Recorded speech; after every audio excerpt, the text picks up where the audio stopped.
Hi, what is the health insurance you should have when you turn 65? Big question? Or, of course, you know the answer. Would you like to be a part of it? It's something that you need the rest of your life when you turn 65. This is the topic I'm going to discuss today. Could you be a part of Medicare when you turn 65? What is the process to enroll in Medicare Part A and Part B? A lot of people find it difficult to get Medicare since they don't know the steps or the process how to apply for Medicare. Well, that's why I'm here. So, no matter what state are you from or what work you've done, you must transition to Medicare at a certain point in your life. MariaCares has a mission to bring Medicare information right to your home.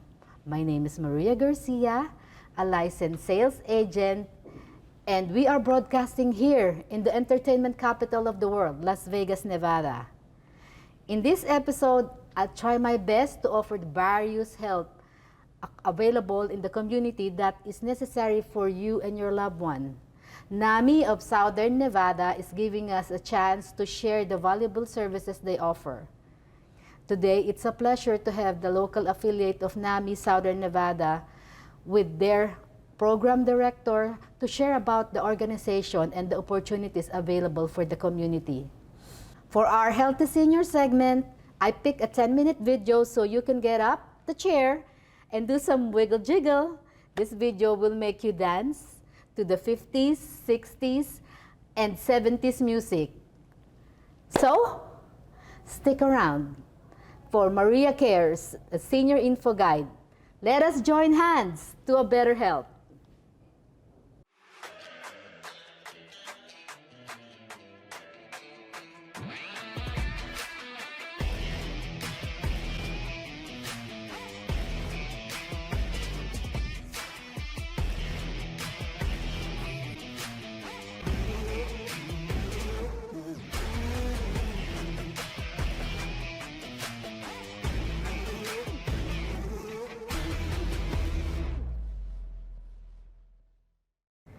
NAMI, the National Alliance on Mental Health, is the largest grassroots mental health organization dedicated to building better lives for millions of Americans affected by mental health.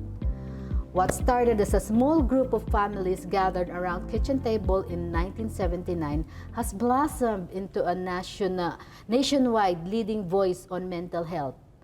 As of now, NAMI is the association of more than 600 local affiliates who work in your community to raise awareness, to provide support and education that's not available. That's not available to those in need. So please welcome Ashley. Hello. Hi, Ashley. Hello, how are you? Yeah, I'm good. How about you? It's a pleasure to have you as our guest. So of course, I would like to thank you for coming to share valuable information about NAMI of Southern Nevada. So, of course, your vision states that a community where everyone feels safe to openly discuss mental health and can seek help with support, dignity, and respect. So, Ashley, I tried to read on some of the causes of mental health. And it says mental illness are health conditions involving changes in emotion, thinking, or behavior, or a combination of all of this. So, as they say, mental illness can be associated with distress and or problems functioning in social, work, and family activities. Ashley, please give us some information about how NAMI operates. Then I have some questions for you. Sounds good. Okay. So our organization, NAMI Southern Nevada, we offer education classes, support groups, presentations, outreach, and advocacy to our community. Every single service that NAMI provides is at no cost to the participants. The reason that is available that way is because we are a peer-led organization, which means people who have mental health challenges, people who take care of their loved ones with mental health challenges, are the people that volunteer with our organization and help lead our programs. So we train them to lead our classes, to lead our support groups, to lead our presentations and our outreach. And because of that, we're able to offer our programs at no cost to individuals who participate. So through that, some of the programs that we offer, we have a peer class, which means for people who have mental health challenges or want to work on their mental wellness. We have NAMI peer-to-peer, which is the peer class. It's for adults 18 and older who have those challenges. And we also offer family classes. So we have a class for family members of adults who have mental health challenges. We have for family members who have veterans or active duty members who have mental health challenges. We have a class for them.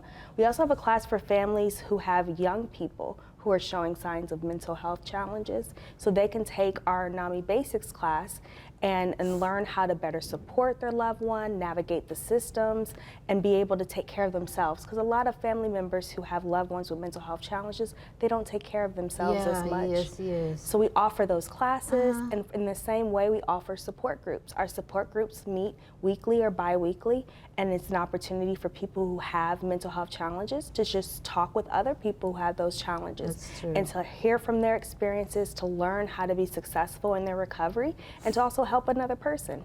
So we have the NAMI Connection Recovery Support Group, which is for peers. And then we have the NAMI Family Support Group, which is for family members and loved ones of those with challenges. We also offer presentations to help spread awareness and break the stigma that is in our community about mental health. So we offer classes for youth, for families, for youth, for families, and for teachers. We also offer presentations specifically for family members and loved ones. And we offer presentations for people who have those mental health challenges. So we get, those are shorter opportunities than the classes. So you can meet, do our class, which might be 6 to 8 weeks. You can do a support group, which happens weekly or bi-weekly.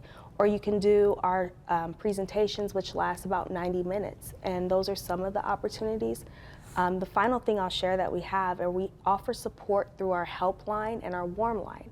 So our helpline is a resource helpline that allows people in our community to call to find out about opportunities in the community for the needs that they have. So our community resource specialist operates that line.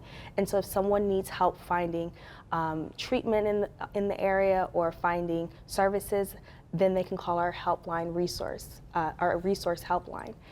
We also offer, or NAMI Western Nevada, because in NAMI we have 4 affiliates in Nevada, and so NAMI Western Nevada operates the Nevada Warm Line, and I think that's the one resource that is just phenomenal and can help anyone because it operates 365 days a year, 24/7.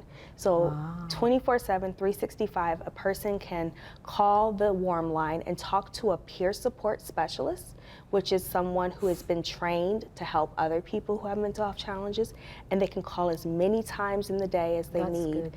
And so if a person is a peer, meaning they have challenges and they need someone to talk to, they want to not be alone, they can call the warm line. Oh, that's nice to hear. Well, a lot of scope of, and it covers everybody, you know, from the person who's ill, loved ones, and then friends also cover. Friends for it as well, and we offer programming to help other aspects of our community, like special populations. So we have a faith program that helps faith communities learn how to talk about mental health and better support people. We have a program focused on police officers to help them be able to get the resources they need, as well as help them understand how to work with people who have mental health challenges. We also do cultural programs. So we have a program called NAMI Sharing Hope for the African American community, and we have NAMI Compartiendo Esperanza for the Spanish-speaking community. And we just started a Spanish support group for the Spanish-speaking community called Conexión. Oh, Conexión, yeah. That's good. So generally speaking, is mental illness common to with young adults or seniors, and why? What do you think? Mental illness and mental health challenges are common, usually for the young people. Mental health, usually 50% of individuals who have a mental illness, they started showing symptoms of that mental illness by the age of 14. Oh.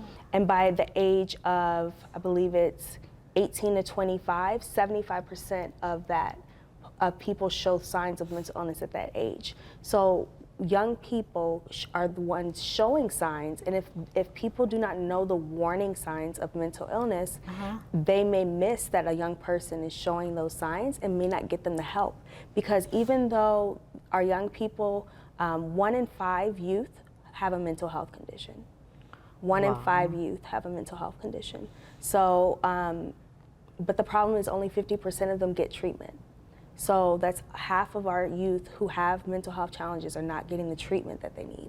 And in our state, unfortunately, we have a very low statistics related to being able to help young people get services for mental health care. So because of that need, our organization, NAMI Southern Nevada, and our other affiliates in NAMI Nevada are starting a youth program. It's a mentor program that allows youth to be able to get work with a peer support specialist, which is the person trained on how to help someone with mental health from their own mental health journeys. And so we'll be in Southern Nevada, we'll have 8 mentors that youth around our city can utilize to do social activities, take wellness classes, have support groups, mentoring, and all of that. But we are working to meet that need, but the point is that our youth are in desperate need, and it does start young. And the earlier people get treated for their illness, the easier their life will be later on. For our seniors, seniors is a really hard time for a lot of seniors. They may be feeling a loss of meaning and purpose in their lives from retiring. They may be dealing with sickness in their body and not really wanting to be here. They may be dealing with challenges with their family, challenges with money, and different things like that. And suicide can be really big with seniors because at that point, they no meaning in life, feel like a burden on their loved one, dealing with illness, the death of loved ones that they have by that age, and different things like that. So senior health, mental health is very crucial. And again, with NAMI, some of the services we're able to provide are those support groups, are that warm line. If a senior doesn't get to socialize with a lot of people, can't leave the house often, especially a lot of people during COVID, including the young people and the older people, isolation really messed up a lot of mental health for people. And so with our seniors, it's very important that we keep them engaged. And so the warm line can help that, the support groups can help that. That's good. Yeah, that's nice to hear, nice to know. So what do you think, what's the root of what causes mental illness? Like, for example, please give us some reasons why there's mental illness exists. Yes, so mental illness is a medical condition first. So we want to treat it, it's just like someone can have challenges with their heart and have heart disease. Someone can have something wrong with their kidney and have, or their pancreas and have diabetes. So something unhealthy in the brain can cause a mental illness. And some of those things that can cause that include a chemical imbalance. So someone might, in their brain, the chemicals may be off, their dopamine or their serotonin, and because the different chemicals are off, it creates an imbalance, which creates symptoms that affect thinking, emotions, and behavior. So that's one way, is a chemical imbalance.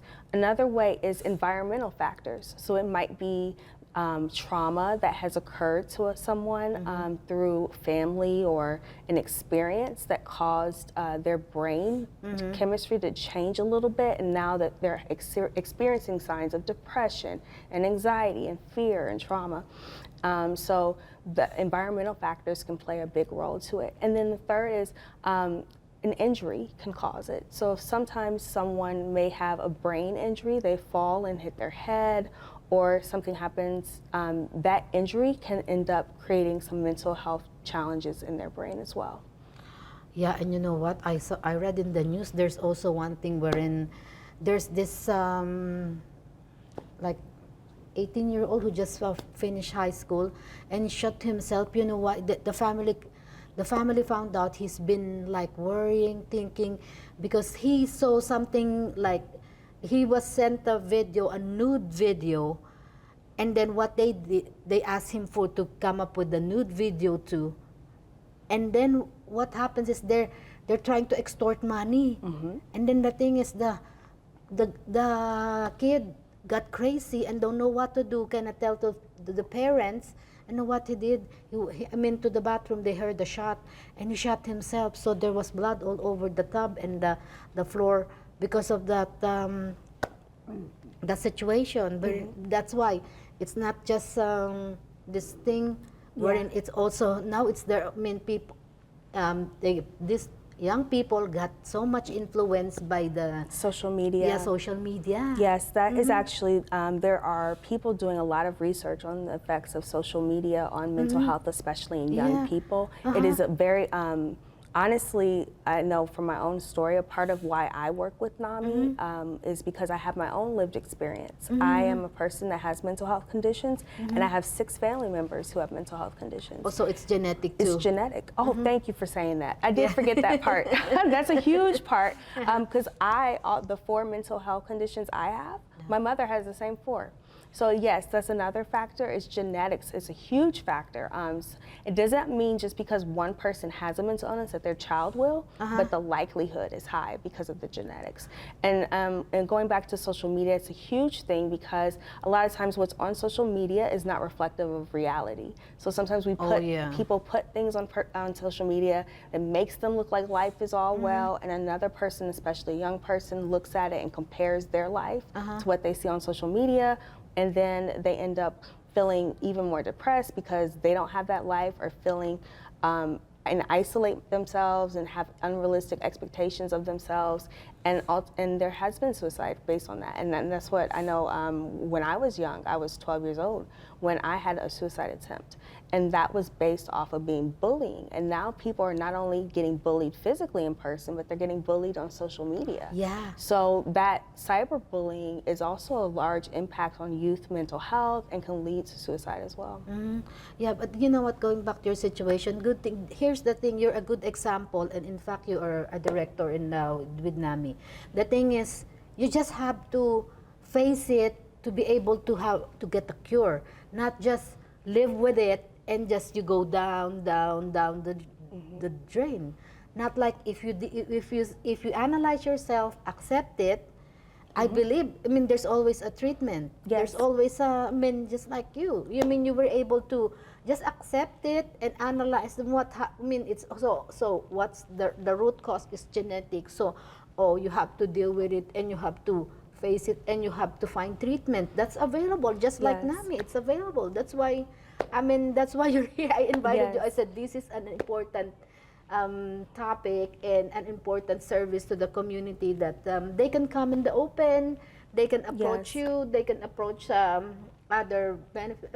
Even in health insurance nowadays, getting health mental illness is part of the we have parity coverage, now, so medical, yes, they treat it as a medical. And they have to deal with, just come up and come out in the open. That's all I can say. I will tell you, because a part of what we call it the mental health journey, and during my mental health journey, a large part of the challenge I had is I was diagnosed very young. I was diagnosed as early as 10, and I didn't understand what I was being diagnosed with. I didn't understand why I was taking medicine.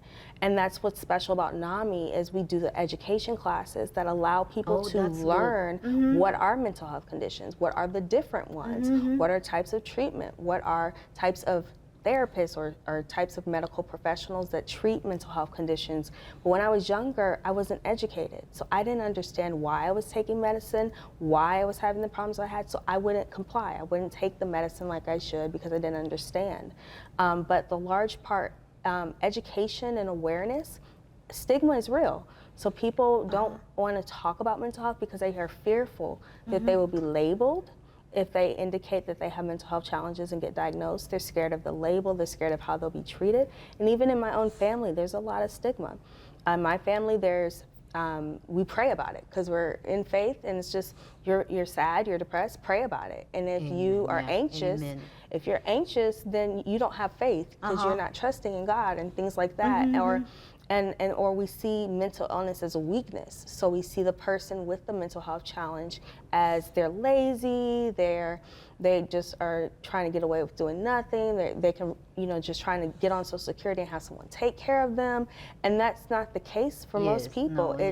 It is very hard. I say anyone who has a mental health challenge is able to be even slightly successful is probably doing a lot more for that success than some people who don't have mental health challenges.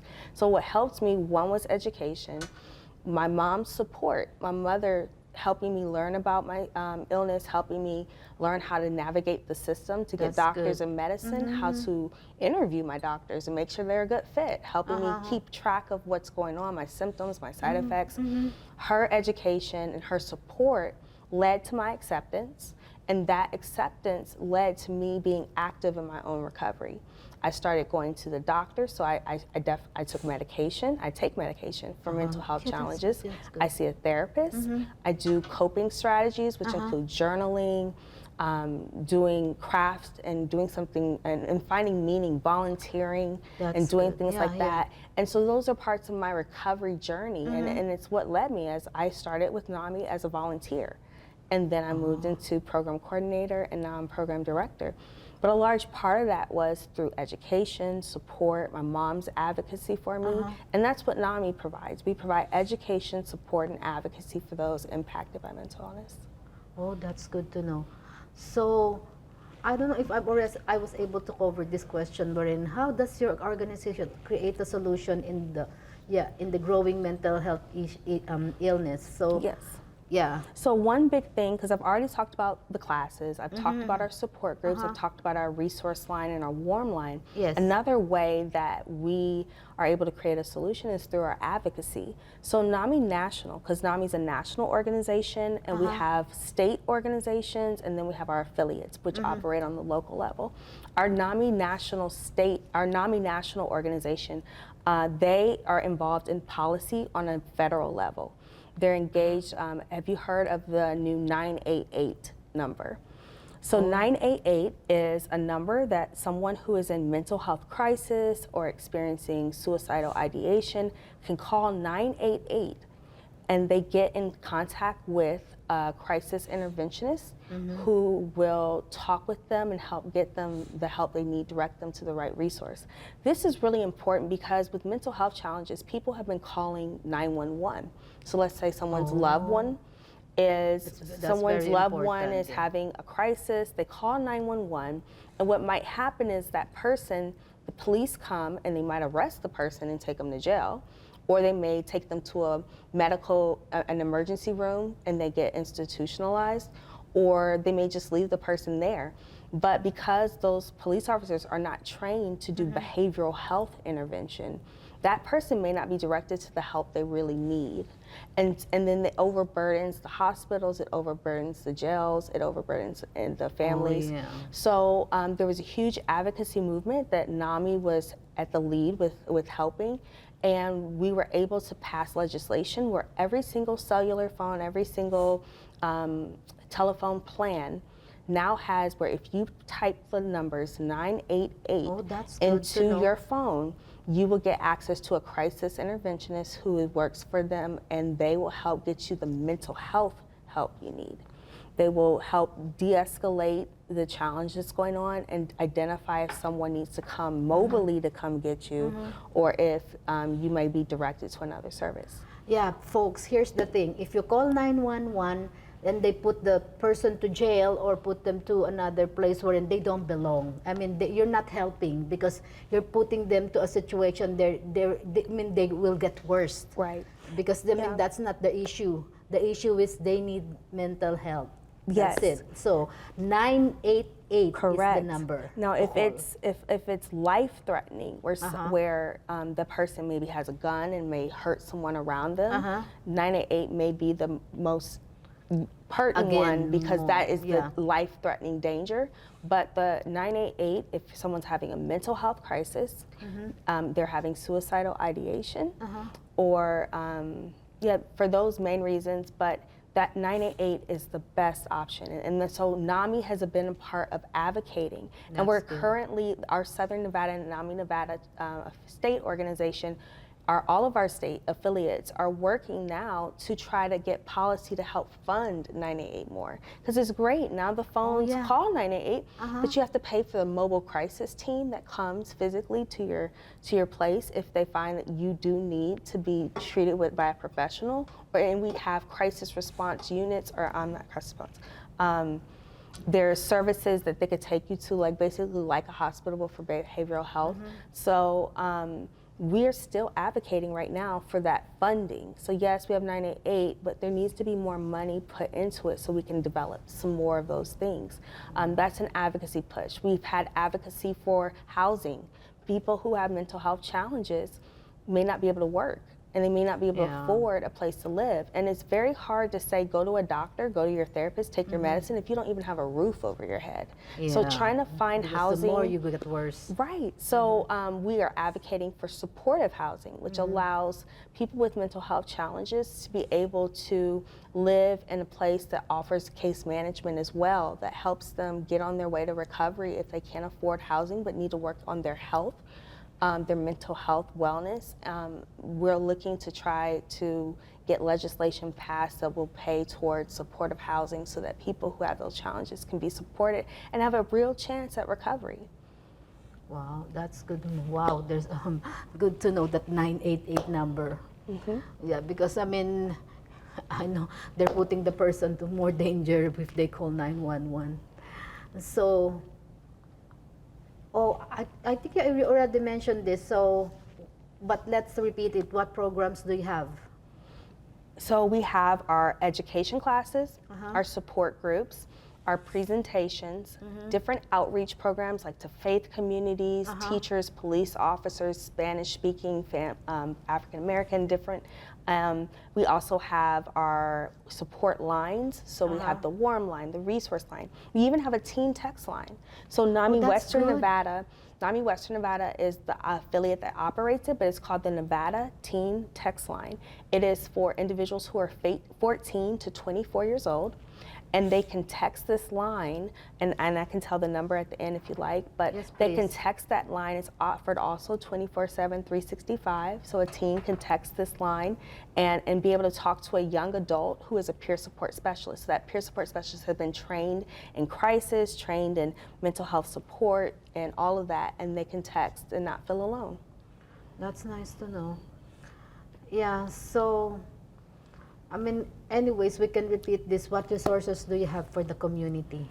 So just like you said, the phone. All of those resources. And like I said, we are starting the youth peer support specialist opportunity. So youth, there will be 8 peer support specialists, and youth can come to our affiliate and be a part of programs. They can do wellness classes, social activities, mentoring, support groups, and different things. So we're really excited to offer that for our youth. I'm trying to think what are some, we also offer advocacy training. So, you know, a lot of the times when we're trying to advocate for 988 and trying to advocate for supportive housing and all of these things, what lawmakers really need is to hear the voice of the people impacted. And those voices are the families that are struggling with their loved one who is not doing well and maybe going in and out of jail or homelessness and having these mental health challenges. And that loved one wants to advocate to get their loved one supportive housing. So we train the family members and peers to advocate, to be able to tell their stories in 90 seconds and format it for different things like email, social media, and different things. But we train people on how to advocate with lawmakers to be able to support mental health services. So that's another resource to the community. If people are impacted by mental health, whether you are a person who has it, a family member of someone who lost someone to suicide, whatever it is, if you're a service provider, work for an organization, or youth, we train those individuals to be able to advocate and go to legislators and try to get support for mental health. That's good to know. So, so with the guidance of NAMI, what are the chances to recover from mental illness? There is high chances. Oh, that's good but to know. The biggest thing that dictates that chance, though. There's a few things that dictate that chance. The first thing that dictates it is the support people get. A lot of people are doing this on their own. And if they don't have the help and the encouragement to seek treatment or seek positive coping strategies, then the likelihood of them recovering can be lowered. Another thing is some people just don't have insight to know that they're having mental health challenges. So we call that anosognosia. That is a disorder that means that you are not able to recognize you have mental health challenges. So sometimes people will have a loved one that's going through all these mental health challenges, and they're trying to tell them, you know, you've done this, you've done this. Maybe they're seeing things and hearing voices, and they're trying to tell the individual, you know, what you're seeing and thinking isn't reality. But this person's like, no, I'm seeing this, I'm hearing this is the reality. And they're like, why can't I convince this person that they're having mental health challenges? Yeah, how? And that is because they have something we call the lack of insight. And sometimes people need support during that time until they finally can tell that they are having that problem or life. Oftentimes people aren't as patient with someone having mental health challenges or doesn't know how to support them, which is why those education classes and those support groups are so important, because families learned how to support their loved one. The individual with the mental health challenge can get support and education for themselves. And when you have that education and support, it is so much higher for you to be able to recover a chance of that when you have that education and support. And another thing, like for me, my recovery journey, I started with one mental illness at 10, another one at 12, another at 19, another one at 23. It's in episodes. So I kept showing more and more symptoms of things and getting diagnosed. And I dropped out of school 4 times out of college, 4 different times because of my mental health challenge. But I never gave up, and because my mom was supportive, my family was supportive, I got educated, and I got involved with NAMI. I got involved with NAMI, I started volunteering and giving back, and I got to share, because NAMI trains our volunteers to lead these programs, and we train them for free, I was able to give presentations all throughout Southern Nevada. I was able to lead classes, I was able to lead support groups. And that feeling like you have meaning, that you have purpose, that you're doing something to help someone else, that helps in my recovery. So I was involved in helping others while I was kind of helping myself. And so because of all that, I went from being on disability, dropping out of grad school, having really bad relationships with family members, being in poor health, to now I've been working for NAMI for almost 4 years. In July, it'll be 4 years. I was promoted to program director, and I graduated. I got my master's and all of that. Wow. So recovery is possible, but we have to educate, we have to support, we have to advocate, and that's what NAMI does. That's nice to know, good information. So is there a fee to avail of your services or programs? There is no fee. No participant has to. And I just want to, make sure I clarify. So our organization, we are peer-led. So we don't offer any clinical services, meaning we're not doctors, we can't diagnose, we can't prescribe medication, we don't give therapy. But what we do offer are those peer-led programs, the support groups, the classes, the presentations, the outreach. We do all of those things, and everything we offer to participants, no cost. And and because we are an organization that's peer-led, we always have volunteers leading these programs. So we're always looking from the community for people who have mental health challenges or have loved ones with mental health challenges that are in their own recovery and would like to volunteer with us so we can expand. Like we're trying to expand our Spanish-speaking groups, and we're looking for people who are family members so we can start a family support group in Spanish. So our programs are free, but they are operating at no cost for participants because of the volunteers that we have. Maybe I can volunteer. We would love it. We would love it. We just highly encourage it. The more volunteers we have, we can expand this program to more and more people. Yeah, folks, they need help. Yes.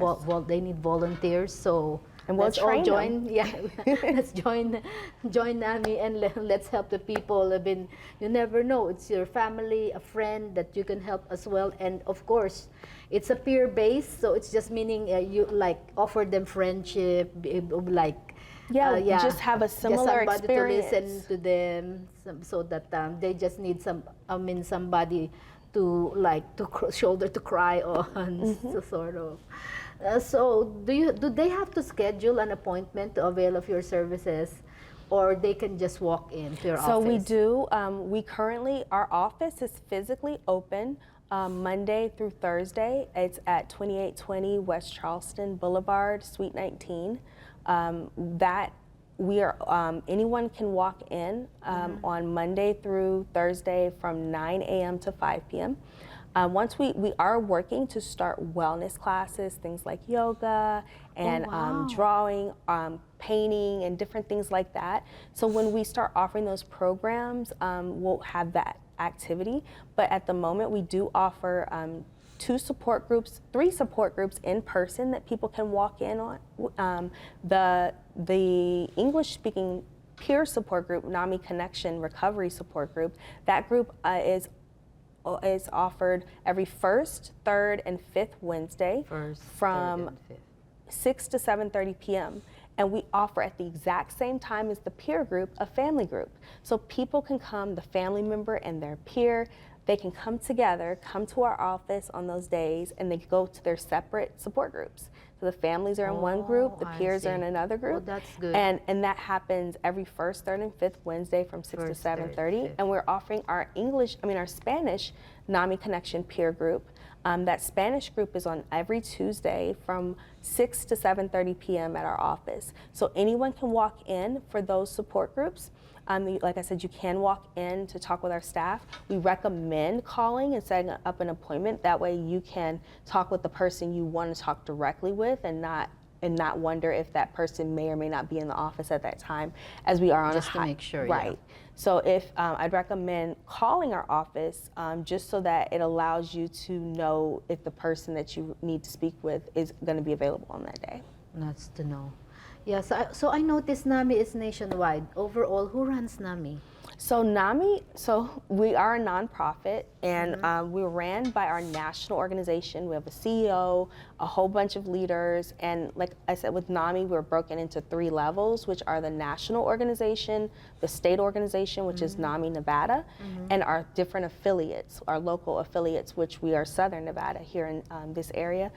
So we're run with a national organization, a state organization, and our local.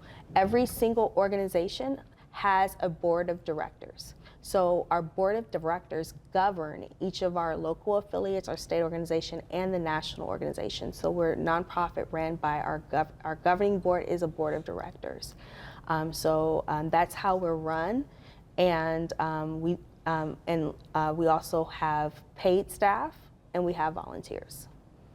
That's good to know. So is there something, if we miss something, like please let the people know how NAMI can give further assistance to them and their family. So I have a bunch of phone numbers that I'd like to share. So our resource line, which you can connect with our community resource specialist, is 702-890-9729. The Nevada Warm Line, where you can talk to a peer. This is preferably for non-crisis. You can talk with a peer at 775-241-4212. And if you are in crisis, Crisis Support Services of Southern Nevada is the great resource for crisis. And there's also a crisis text line. You can text NAMI, N-A-M-I, to 741-741 if you prefer text. And then our teen text line, the Nevada Teen Text Line for ages 14 to 24 is 775-296-8336. So those are phone numbers that are helpful. All of this information can be found on our NAMI website. So NAMISouthernNevada.org, that's NAMI, N-A-M-I, and Southern Nevada spelled out.org. That website can help anyone find. It has all the lines that I mentioned. It has our support group schedule, our presentation schedule when we're having classes. It also educates on mental health conditions and all our programs and things like that. And you can always visit NAMI.org, which is our national website. That was nice to know. So thank you very much, Ashley, for guesting in my show. I appreciate all the work you do for the community.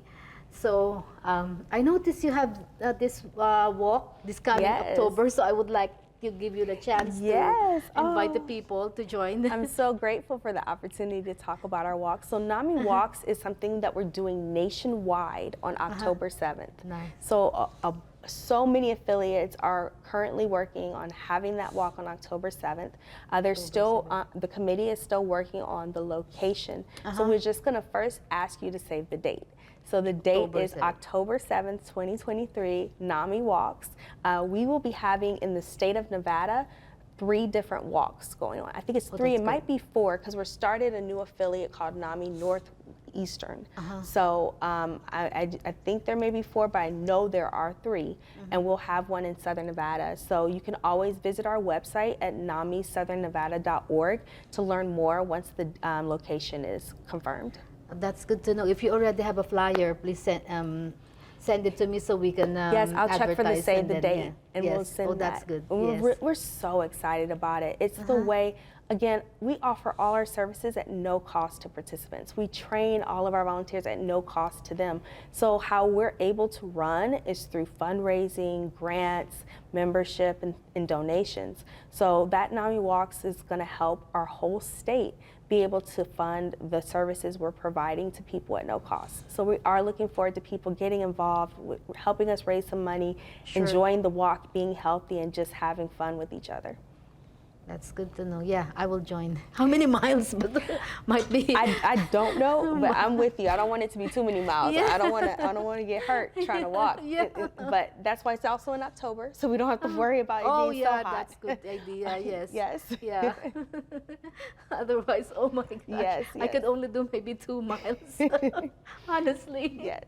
So we will advertise it so people can join the event. Thank you so much. You're welcome. It's a pleasure to have you, Ashley. It's a pleasure to be here. Thank you for this. you.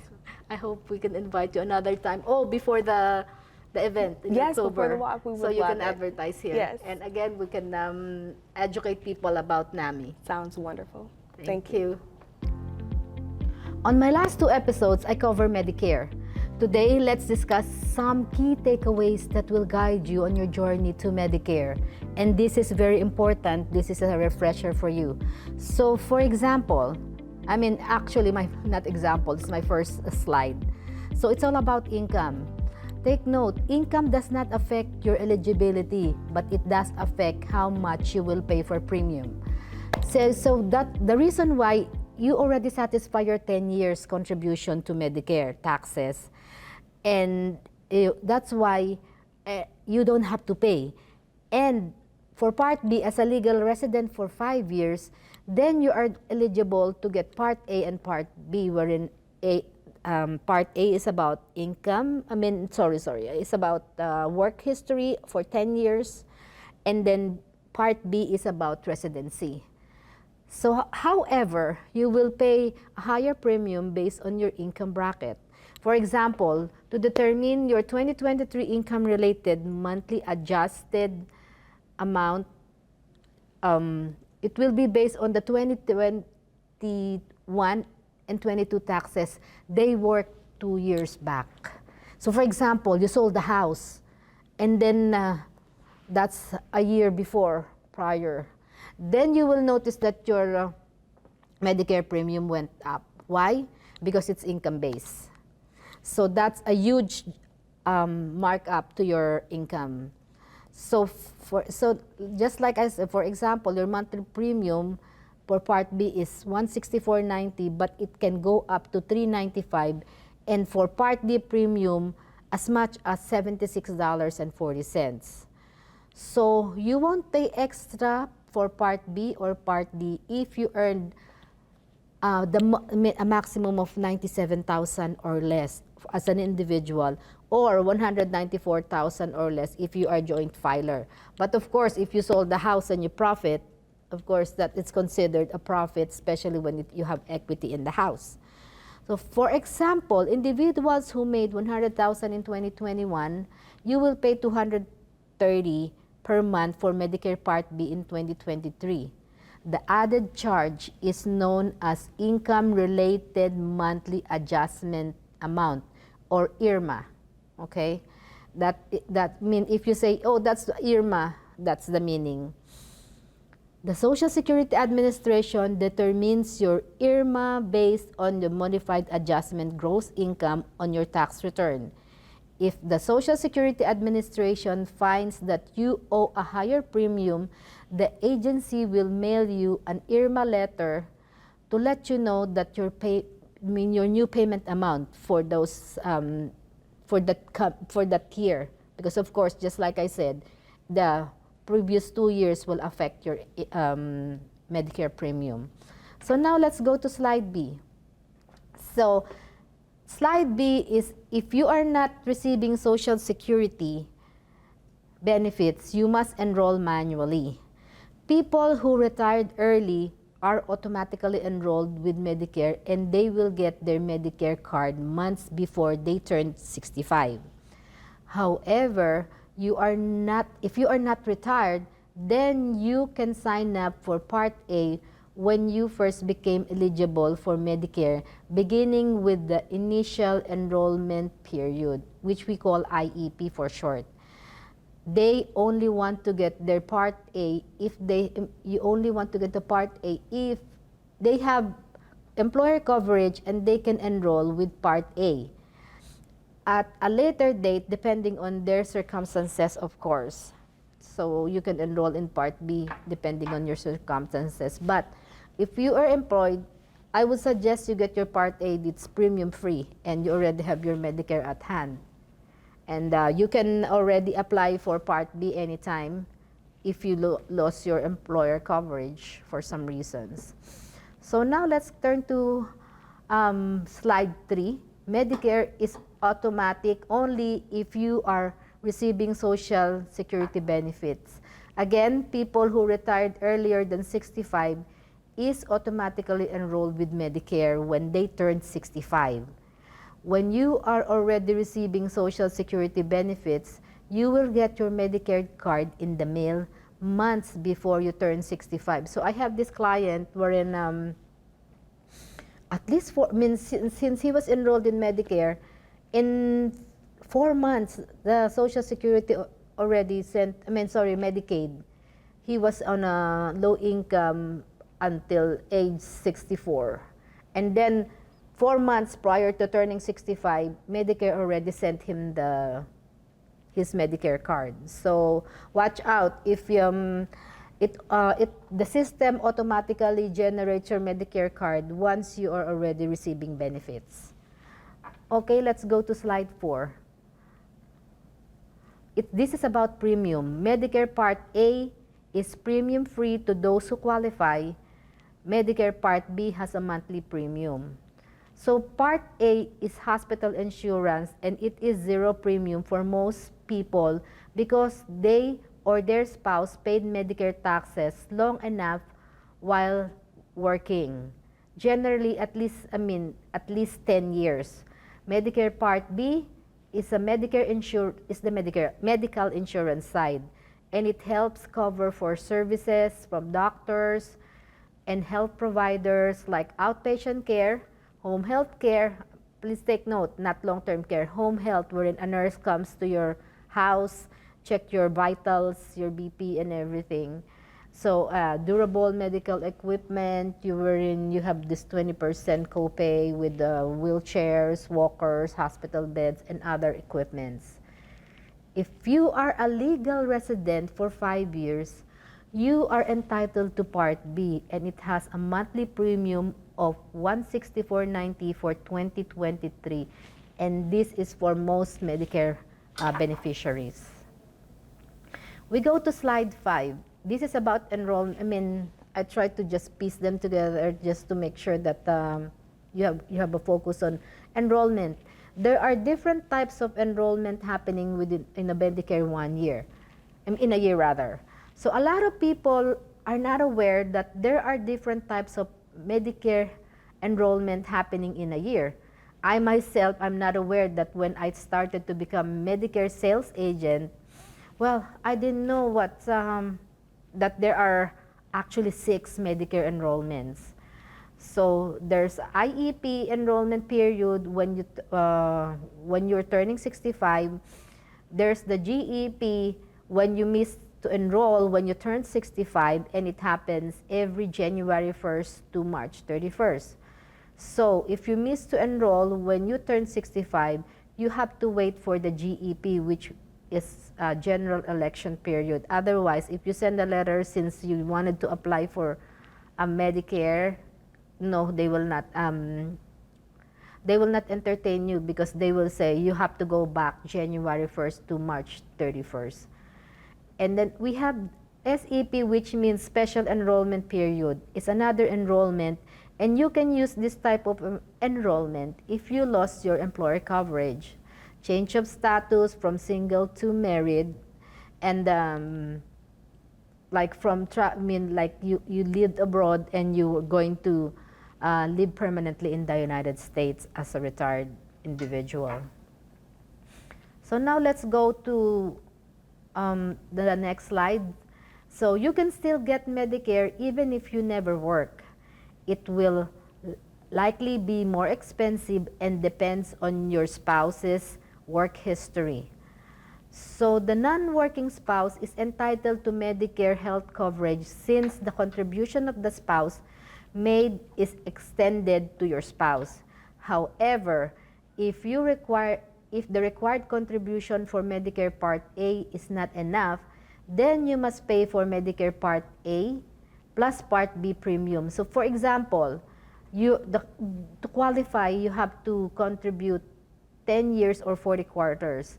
If you only contributed 7 years, then you have to pass FAE, meaning you have to pay for those years until you could either fast pay that for 1 year, those 3 remaining years, or you continue contributing until you get your Part A. So those are just your options, but that's what it is when you say you will get Medicare even if you don't work, but you will likely pay more expensive, depends on your work history or your husband's or spouse's work history. So we go to the next slide. This is about effective date. Your Medicare effective date is on the first of your birth month. But if your birthday is on the first of the month prior, your effective date will be the first of the month before your date of birth. So generally, the effective date of health insurance is on the first of each month. However, with Medicare, if your birthday falls on the first of the month, the effective date of your Medicare card will be the first of the month prior to your birth month.